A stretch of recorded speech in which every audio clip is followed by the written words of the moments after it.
자, 방송을 시작을 하겠습니다. 자, 공지사항 하나 드릴게요. 두 개만 드릴게요. 첫 번째는 이번 주 수요일하고, 그러니까 3일 날인가요? 3일 수요일하고,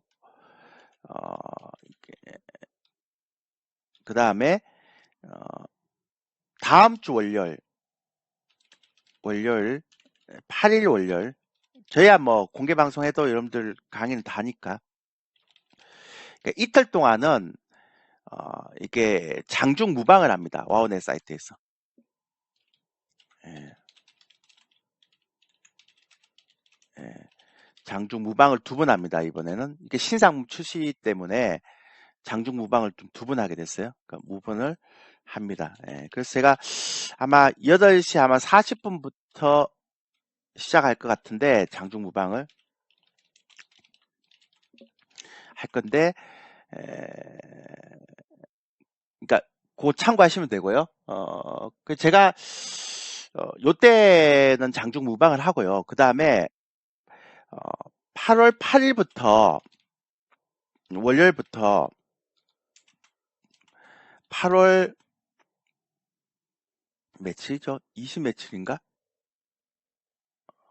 제가 잘 못 봤는데 잠깐만요. 예. 제가 8월 8일부터요.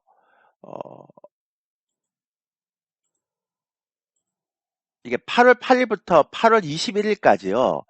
제가 신상품 출시하는데 2주 체험 그 상품이 나옵니다. 이게 15만 원짜리인데요. 그러니까 여러분들은 혹시 가입하실 분 있으면 21일 맞죠? 토요일까지인데 요거는 그러니까 15만 원짜리거든요. 2주에. 근데 요거는 무조건 가입하세요. 왜냐하면 굉장히 싸잖아요. 가격이. 왜냐하면 이게 지금 런칭 기념으로 한 번밖에 안 돼요.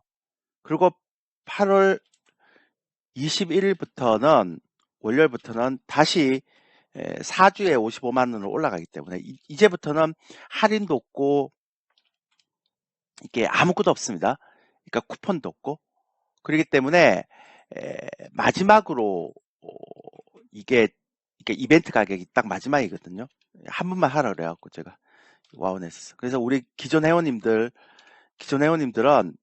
요때 꼭 요 상품은 기본적으로 15만짜리니까 싸니까 저하고 오래 가실 분들, 아, 아, 괜찮다, 뭐, 이렇게 오래 가실 분들은 요거는 꼭 가입을 해주세요. 그러니까 그게 공짜잖아요. 그러니까 이게 오픈 기념으로 만드는 그게 공짜니까 꼭 가입을 해주시면 좋을 것 같고요. 나중에 제가 무방할 때 어떻게 진행된다라는 걸 말씀드릴게요. 어차피 가입을 해도 8월 8일부터 시작합니다, 이거는. 그래서 8월 8일까지는 다음 주 월요일까지는 우리 기존의 어떤 PB센터 계속 하고, 그러니까 교육방송 계속 하고, 다음 주 8월 8일부터 이제 체험 프로 들어오니까 꼭 확인하시면 되고요. 그래서 요거는 꼭 가입을 해주셨으면 좋겠고요. 공지사항에. 그 다음에 또 하나 공지사항이 있는데, 오늘 공지사항이 좀 많습니다. 그래서 오늘은 그 10시 반까지 할 겁니다. 어차피 오늘 좀 이따 얘기하면 오늘 매매 전략이 조금 특이할 거니까 좀 놀랄 겁니다. 제가 주말에 공부하면서 깜짝 놀랐던 게 있어서 그래서 그 얘기를 드릴게요. 자, 공지사항 두 번은 자, 지금 요거는 이제 유튜브 보시는 분들 다 해당되는 겁니다. 유튜브 보시는 위에까지는 이제 기존 회원님들 뭐 신규 회원님도 상관없죠. 신규 회원님도 가입하시면 요걸로 가입하시면 되고요. 되게 싼 이벤트니까 이게 이벤트가 딱 한 밖에 없어요. 그렇게 하고 지금 유튜브 요 이제 가입을 하게 되면 요 2주 동안 연장이 되는 거죠. 기존 회원님들. 그 신규 회원님들 가입하면 8월 8일에서 8월 20일까지 체험하고 괜찮으면 그 다음 주 8월 22일부터 시작해서 또 추가 연장 결제하면 되니까 그렇게 하면 되죠. 그러니까 가입하면 2주 연장되는 겁니다. 기존 회원님들은. 그 다음에 지금 유튜브 보시는 분들 제가 죄송한 얘기 하나 드리겠는데요. 이제 실적 발표가 끝났습니다. 그래서 매일 데일리 시황을 유튜브에 올리는 것보다는 이제 저희가 이제 신상품이 이제 오픈되거든요. 근데 그게 지금처럼 기존에처럼 교육 상품이 아니라 그러니까 거의 좀 그러니까 수익 매매를 하거든요. 하는 상품이라서 좀 제가 좀 바쁠 것 같아서 그리고 이제 해외 정시가 시황이나 이게 다 끝났어요. 이제 좀 8월 달에는 좀 편하죠. 그러니까 아무것도 없어요. 그래서 가능한 한 제가 데일리 시황이라고 얘기하는 건 이제 주간 시황으로 좀 유튜브를 좀 바꾸겠습니다. 그래서 월요일 날 하나 올리고요. 유튜브를.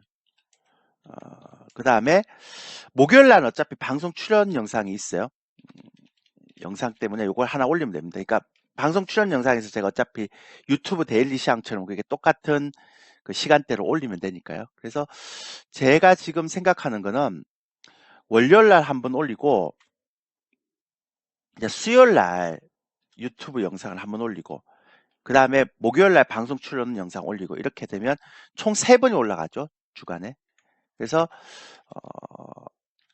주 3회 이렇게 올릴지 이렇게 올라갈지 아니면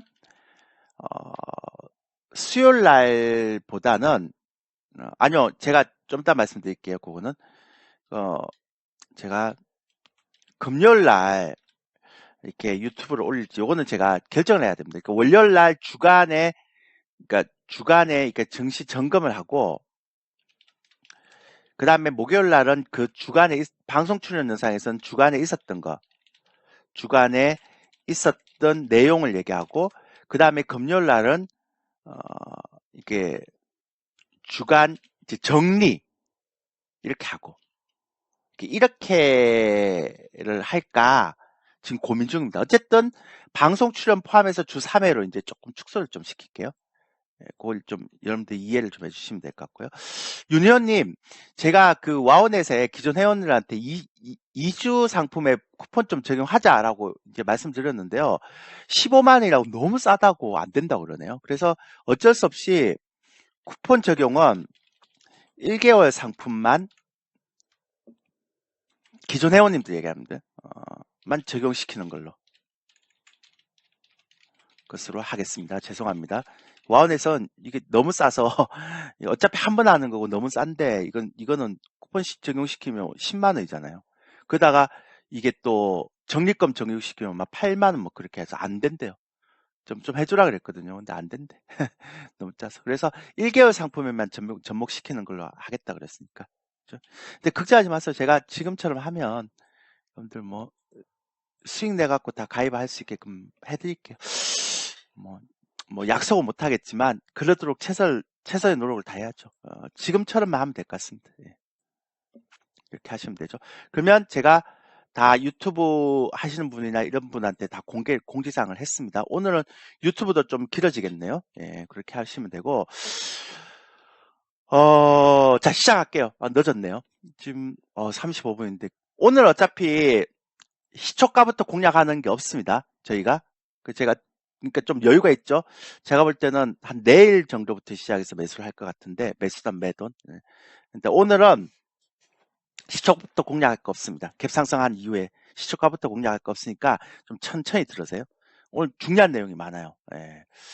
자 일단은 이게 금요일 날 개인 소비 지출이 나왔습니다. 이렇게 연간으로. 근데 이게 4.8이죠. 그러니까 5월 달보다 더 많이 나왔어요. 그래서 이게 이제 뭐 40년 만에 최고치라고 그러잖아요. 근데 요거 개인 소비 지출 말고 근원, 그러니까 근원이라는 게 포함 들어가면 근원, 이게 이게 변동성이 큰 에너지하고 식품 가격을 제외한 부분을 이렇게 보면 그것도 6.8입니다. 그러니까 이게 40년 만에 가장 큰 폭의 상승이죠. 그래서 지금 월가 현지에서 어떤 얘기가 이제 있는가 하면 인플레이션이 쉽게 안 꺾일 것 같다. 뭐 피크아웃은 쳐도 쉽게 꺾일 것 같지는 않다. 그래서 9월 달에 다시 한번 더 75pp라든지 50pp 최소 빅스텝이나 자이언트 스텝을 한 번 더 할 것 같다. 8월은 FOMC가 없으니까 그런 얘기를 하고 있고요. 자, 근데 이제 문제는 뭐냐면 이게 발표가 되면서 이것만 발표가 됐으면 또 시장이 좀 영향을 미쳤을 텐데 또 미시간대에서 기대 인플레이션을 발표를 했어요. 그거를. 근데 이 기대 인플레이션 발표를 했는데 기대 인플레이션이 5.3에서 5.2로 확 줄어들었고요. 그 다음에 5년 인플레이션 예상치가요. 3.1에서 이게 예상치가 3.1이었는데 2.9로 확 떨어졌습니다. 그러니까 5년은 3% 이상으로 계속 가다가 확 떨어졌어요. 그래서 이제 이게 지표가 어긋났죠.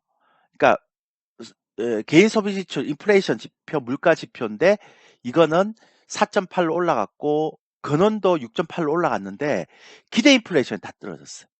그래서 제 결론은 피크아웃은 친 것 같아요.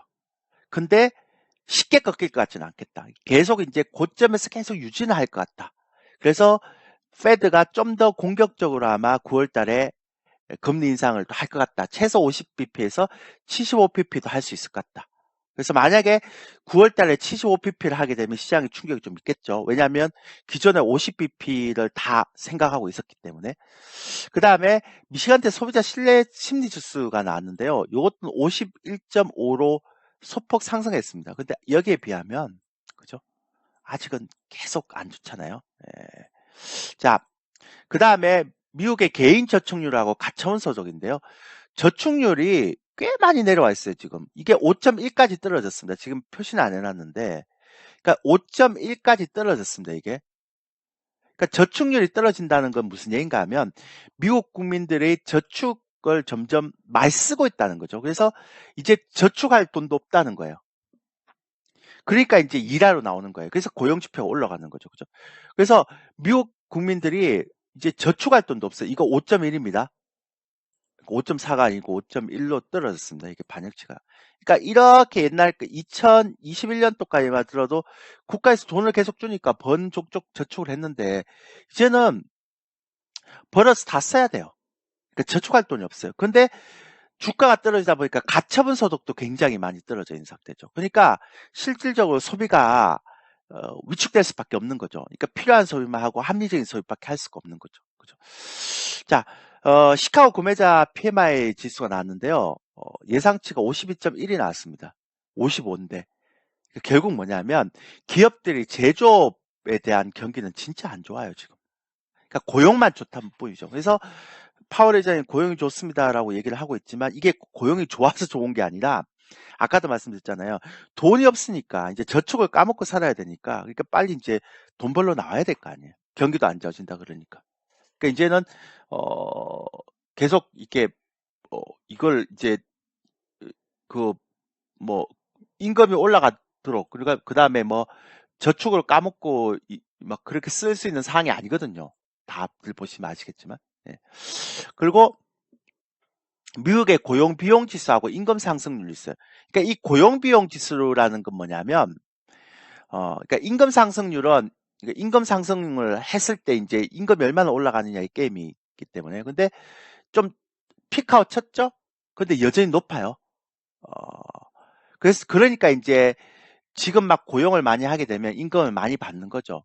근데 기업의 입장에서 어떻게 되는가 하면 그러니까 그, 그, 그 근로자의 입장, 그러니까 국민들 입장에서는 임금 상승이 높으니까 저축 활동을 다 까먹어서 쓰고 있긴 하지만 이제 이렇게 임금을 받으면 또 한 6개월 정도 되면 이제 목돈이 쌓이잖아요. 그렇게 될 수 있죠. 근데 기업의 입장에서 보면 임금 상승률이 잘 안 꺾이잖아요. 이것도 부담 요인이 되는데 미국의 고용 비용 지수라고 있어요. 그러니까 임금 상승률만 보는 게 아니라 어떤 한 사람을 고용했을 때 나오는 부대 비용이라는 게 있잖아요. 뭐 수당 아니면 뭐 미국 같은 퇴직연금 같은 것도 줘야 되고. 그러니까 한 사람을 고용했을 때 임금 이외에 들어가는 모든 것들을 다 포함시켰던 게 고용 비용 지수입니다. 뭐 복지라든지 뭐 식사값 뭐 이런 것들 뭐 교통비 이런 거 다 포함시키는 거예요. 퇴직연금 이런 것들. 그러니까 그런 것들이 계속 올라가고 있다는 거예요. 그러니까 이거는 그 국민들 입장에서 볼 때는 나쁘지 않은 건데 기업들 입장에서 보면 굉장히 부담스러운 거예요. 그래서 나중에 기업의 실적에 이게 분명히 저는 작용할 것 같다라고 생각하고 이게 뭐냐면 페드가 또 통화 정책을 결정할 시 보이는 핵심 지표입니다. 그러니까 페드는 보통 물가 지표하고 고용 지표 두 개를 보잖아요. 근데 그 고용 지표 중에서 고용이 좋으냐 나쁘냐를 보는 것도 있지만 그보다 더 중요한 건 현재 고용 지표의 상태가 어떤가를 많이 봐요. 그래서 고용률이 좋은데 고용에 대한 코스트가 올라가면 부담스럽잖아요. 그래서 페드가 이제 고용지표도 좋은가 안 좋은가를 보는 것도 있지만 미국의 고용 비용 지수하고 임금 상승률을 같이 봐서 이제 통화 정책을 결정하거든요. 근데 이게 계속 높다는 건 페드가 전체적으로 통화 정책 결정할 때 금리 인상을 쉽게는 안 멈추죠. 그래서 요것 제가 보여드린 거고요. 지난주 새벽에 에너지 기업들 실적 발표를 했는데요. 와, 장난 아니죠. 제가 계속 말씀드렸잖아요. 엑스모빌 4.14, 예상치 3.74, 작년 대비 4배, 순이익이 역대 최고입니다. 매출도 떨어졌는데요. 순이익이 너무 좋다 보니까 뭐 정제 마진 같은 경우는 작년에 마이너스 났는데요. 올해 지금 53억 달러 플러스 났어요. 그리고 2020년, 23년까지 자사주 매입 2배나 늘려서 300억 불까지 확대할 거다. 연초에 발표했는데 이거 다 충족시킬 것 같아요. 왜냐하면 투자를 안 하잖아, 얘네들은. 투자를 아주 이게 제한적으로만 하거든요. 왜냐하면 어차피 탄소 제로로 갈 건데 친환경적으로 투자해야 되는데 뭐 얘네들 지금 있는 투자만 해도 2030년까지 탄소 제로 가야 되니까 돈 버는 적적 자사주 매입하고 배당하고 이렇게 하죠. 그래서 지금 워런 버핏 같은 경우가 배당 많이 주고 자사주 매입 많이 하고 주주가치 친화적으로 많이 하니까 에너지 기업 사는 거예요. 보세요, 세브론. 더 좋아. EPS 5.8이에요. 그 작년에 EQ에 1.71밖에 안 됐거든요. 그 예상치도 넘어섰는데 뭐 이거 뭐 올해는 더 좋아요. 근데다가 보세요. 얘는 엑스모빌보다 매출도 더 올라갔어요. 작년 대비 2배. 정제 마진 보세요. 작년에 8.39였다니까요. 근데 올해 35억 불. 근데 이렇게 막 정제 마진도 좋고 매출도 좋고 순이익도 좋은데 투자를 별로 안 해. 왜?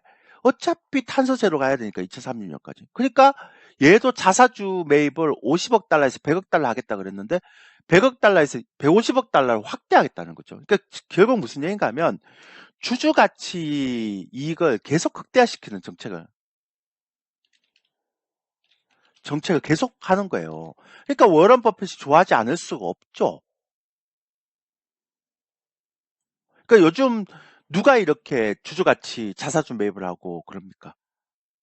실적도 안 나오는데. 그러니까 유일하게 에너지 관련주들이 그렇죠. 그래서 이게 굉장히 특이한 거다라고 볼 수 있고요. 그 다음에 예, 주주 가치입니다. 주주 가치 이익을 극대화시키는 정책이죠. 그죠? 그래서 이런 것들을 되게 선호하잖아요. 미국에서는. 네. 근데 여기에 비해서 금요일 날 또 실적 발표 난 게 있는데 굉장히 특이한 게 하나 났어요. P&G라고 필수 소비재 섹터의 실적 발표가 하나 났거든요. 근데 이게 EPS가 예상치보다 줄어들었어요. 필수 소비재인데. 그리고 매출은 늘어났는데요. 194억 불에서 195.2억 불을 그러니까 조금 늘어났죠. 근데 이게 이 정도 늘어나면 안 돼요. 왜냐하면 2분기에 제품 가격을 8% 인상했거든요. 그러니까 제품 가격을 8% 인상한 게 필수 소비자란 말이에요. 내가 필수적으로 소비를 해야 되는 상품. 그러니까 여러분들 맨날 하는 소비. 그럼 필수 소비재가 제품 가격을 8% 증가했으면 매출이 엄청나게 올라가야 되거든요. 근데 매출이요. 그렇게 안 올라갔어요. 근데 이걸 두고 끝나고 나서 CEO가 달러 강세와 원자재 가격 상승 때문에 그렇다.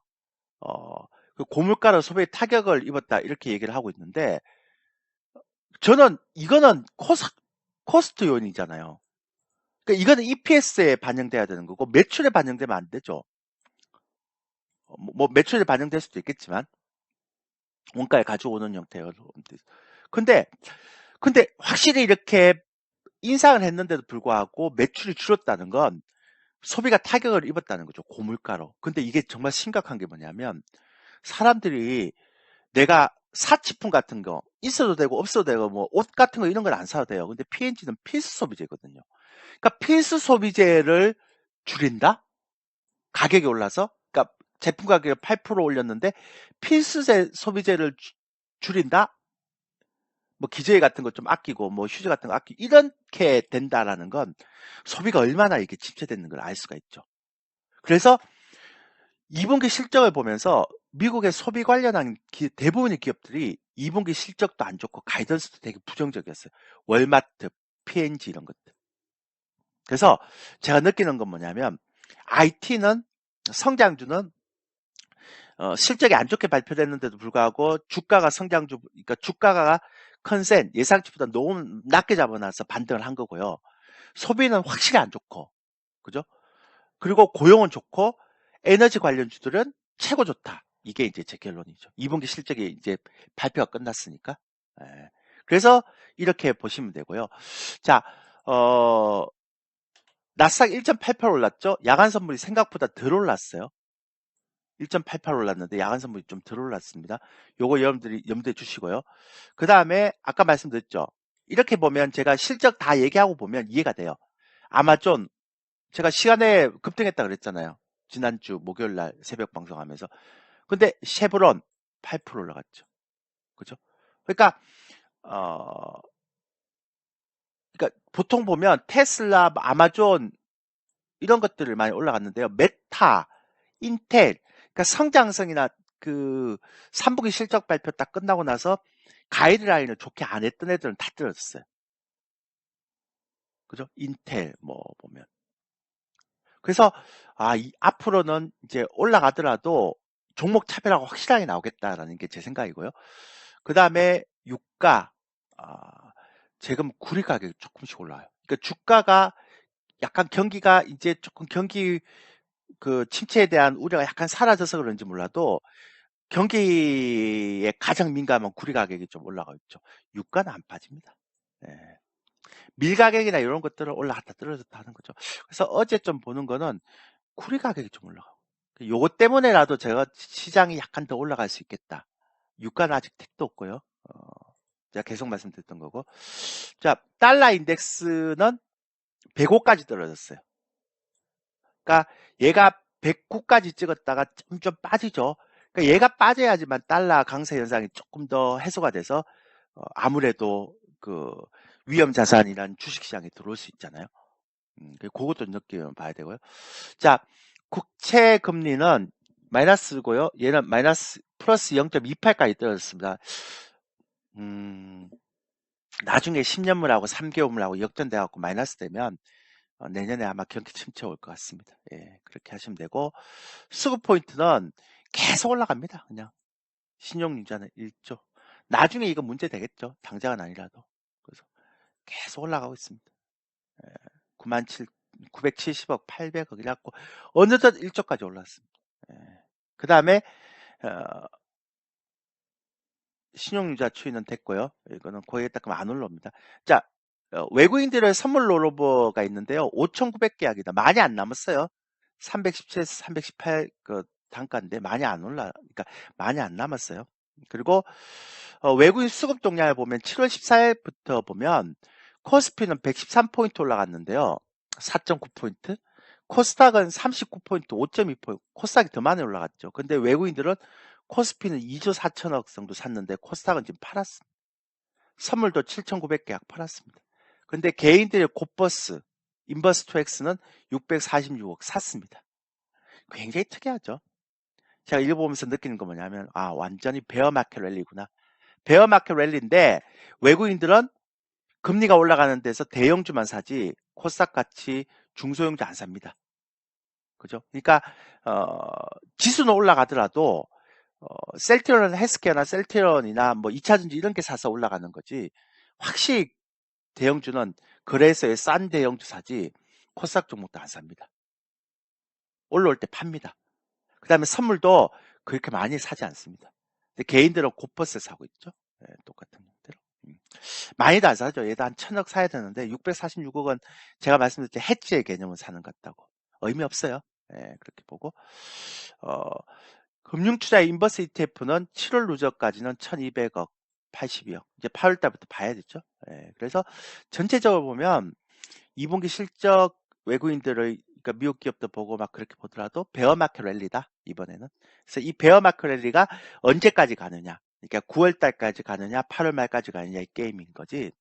어쨌든 베어마켓 랠리 기간 동안에 매매를 좀 짧게 가서 먹고 나오고 그 다음에 제가 계속 얘기했죠. 안 좋은 종목들은 틀고 나와야 된다. 확실하게 보여주잖아요, 외국인들이. 그러니까 회사채 금리가 올라가면 그러니까 등급이 안 좋은 회사 그 회사채들은 별로 안 좋거든요. 예, 방법이 없거든요. 그러니까 이렇게 될 수밖에 없는 거죠. 제가 매번 얘기하지만. 그래서 회사채, 그러니까 외국인들이 이렇게 거래소와 코스닥에 대한 부분들을 이렇게 서로 다르게 사는 건 방법이 없어요. 지금 회사채 시장이나 금리 시장에 대한 부분이 나타나는 부분이기 때문에. 됐죠? 예, 그렇게 하도록 하겠습니다. 오늘 좀 길게 했네요. 자, 여기까지가 유튜브 공개용입니다. 고생하셨습니다.